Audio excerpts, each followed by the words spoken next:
Meteoren er med til at bevare roen i stalden, og så egentlig behandler uden at koen egentlig opdager det. Jamen, jeg hedder Luc van der Weist, og vi er lidt vest for Varde i dag.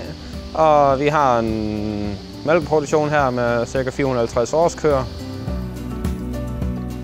Jamen, vi har egentlig valgt at tilvælge Meteor-konceptet, fordi vi synes, at vi skulle have fokus på klovsundheden. Man vil ikke være tvunget til at forstyrre roen i stalden og hele flowet i stalden mindst en gang i ugen med et klovbad. Og så vi så en mulighed i Meteoren og egentlig behandle og pleje køerne, uden at de egentlig selv opdager det.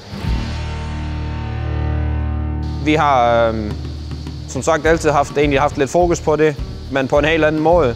Og da vi så skulle skifte til mælkerobotter her i 23, der var vi egentlig lidt på jagt efter en system, der kunne overtage noget af det arbejde for os.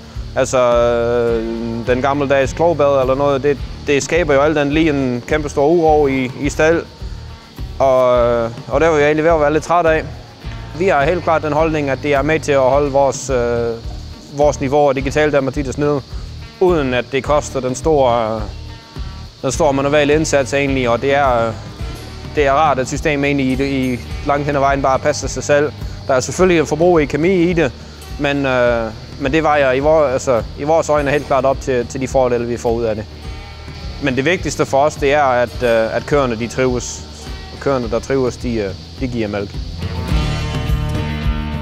Vi har jo haft tæt kontakt med FMS-rådgivning her ved vores lægeligcenter her efter opstarten. Og de er jo løbende til, der er rimelig korte linjer, og hvis vi render ind nogle udfordringer, så hænger jeg som regel bare i telefonen, og så er de altid klar til at hjælpe mig. Så jeg vil da helt klart anbefale, at man kigger på Meteor-systemet. Det er jo med til at holde vores klovsundhed på det højest mulige niveau. Og det er jo egentlig et system, der ikke forstyrrer hverken flowet eller trafikken om med robotten og stalden i det hele taget. Sund at køre giver en sund forretning.